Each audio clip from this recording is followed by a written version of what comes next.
Halo pemirsa, dimanapun Anda berada, semoga Anda semua dalam keadaan sehat dan selamat, tak kurang suatu apa.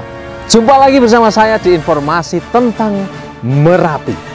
Kali ini saya tidak akan menyampaikan informasi terkini tentang aktivitas vulkaniknya, tetapi saya akan mengajak Anda semua untuk kembali ke 2010 terkait dengan erupsi super dahsyat Gunung Merapi pada periode Oktober dan November 2010. Nah, ada apa di sana? Saya akan bercerita tentang satu story yang saya tuliskan di buku ini, ya. Sebuah peristiwa kecil, kejadian kecil yang tidak banyak diketahui oleh orang pada waktu itu. Ya, ada satu kisah yang akan menentukan drama penentuan keputusan status awas atau fase letusan Gunung Merapi. Seperti apa ceritanya? Ikuti dan simak terus sampai selesai video ini.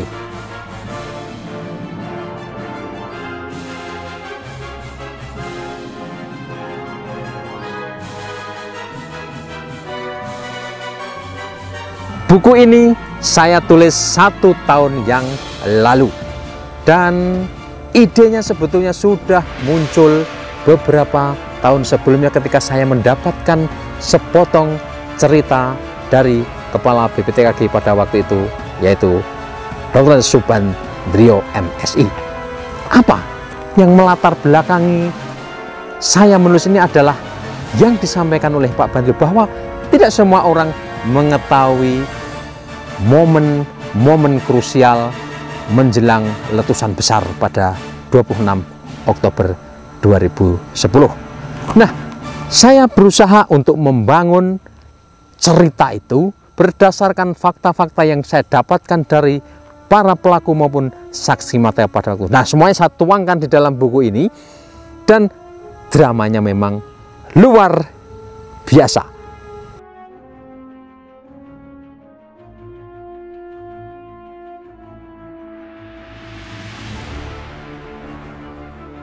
Pertengahan Oktober 2010 adalah hari-hari yang sangat menegangkan dan sekaligus akan menentukan apa yang akan terjadi pada pekan-pekan itu. Saya masih ingat BPTKG pada waktu itu menyelenggarakan pameran dalam rangka Hari Vulkanologi, dan di tengah perhelatan itu Kepala BPTKG waktu itu Dr. Subandrio memutuskan harus memeriksa keadaan Gunung Merapi secara langsung ke puncaknya. Dan karena itulah dibentuk satu tim terdiri dari para petugas kawakan di Gunung Merapi.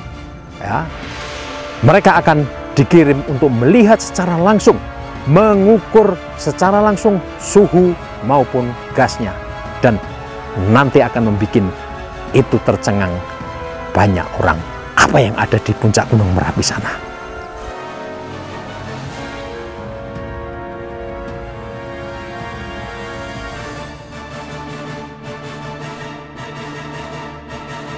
Waktu itu perkembangan kegempaannya sudah sangat tinggi, ya. Gempa vulkaniknya terjadi sudah mencapai ratusan kali per hari. Kemudian gempa-gempa dangkal seperti vulkanik dangkal dan gempa yang disebut MP atau multiphase, ya, itu meningkat tajam. Yang kemudian menjadi pertanyaan adalah ada suara gemuruh yang luar biasa, ya, itu terjadi berhari-hari. Tetapi dari pengamatan visual itu gugurannya masih tergolong sedikit, ya. Kalau itu letusan normal Merapi, perkiraan kami seharusnya sudah muncul kubah lava, kemudian diikuti oleh guguran lava pijar yang terus menerus.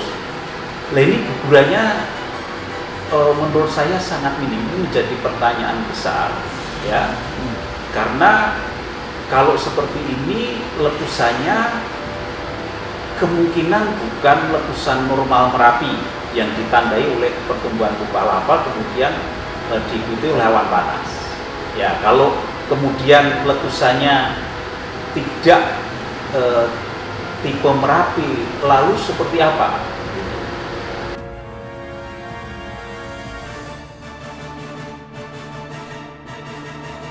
Jadi waktu itu sebenarnya data gas sudah menunjukkan ketidaknormalan sejak bulan Juni 2010.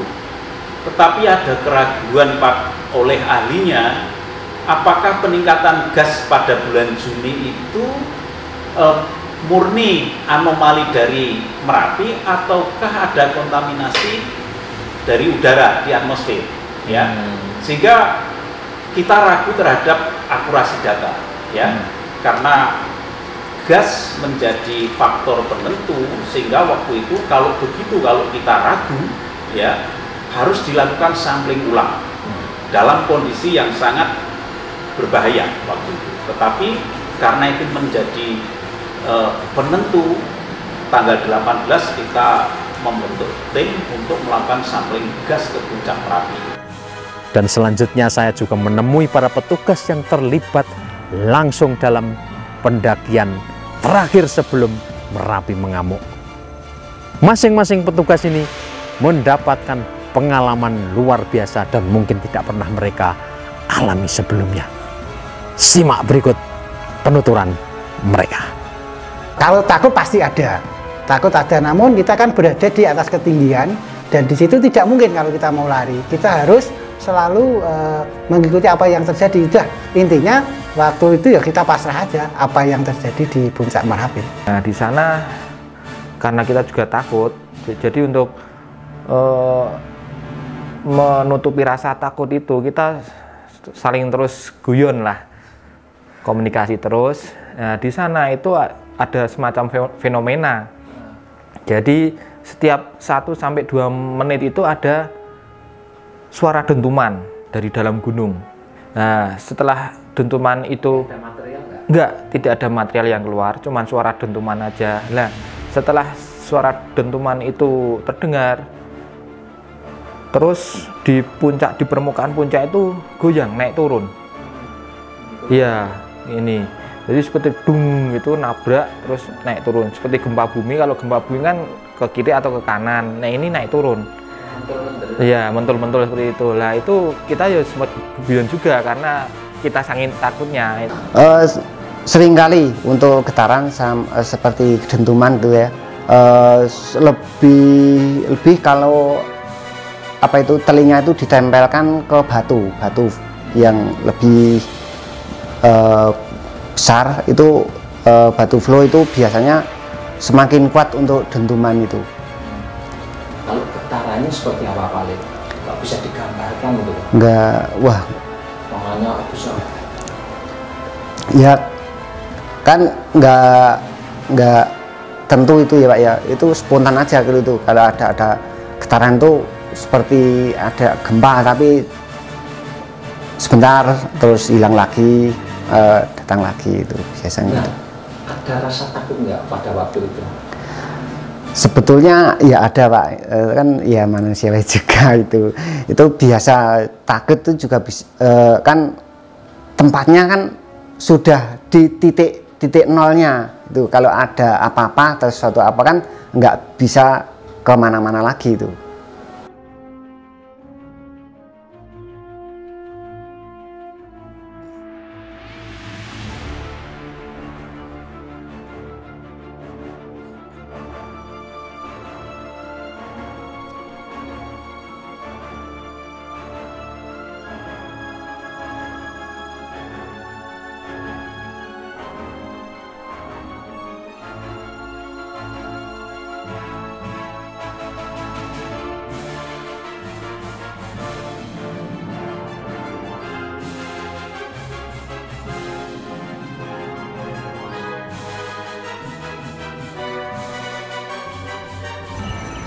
Letusan eksplosif Merapi 2010 memang meninggalkan duka yang sangat dalam kepada kita semua. Ada ratusan saudara kita meninggal karena tersapu awan panas, termasuk sang legenda Mbah Marijan. Tetapi erupsi ini juga meninggalkan warisan berharga, yaitu pengalaman kepada kita semua yang hidup pada masa ini, menyaksikan letusan yang terjadi hanya satu kali dalam 100 sampai 150 tahun.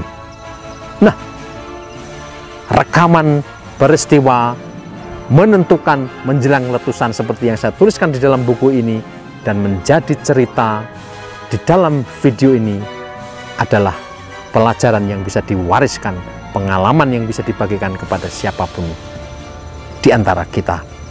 Terima kasih untuk partisipasi dan dukungannya dan Anda yang sudah menonton konten video ini. Salam tangguh.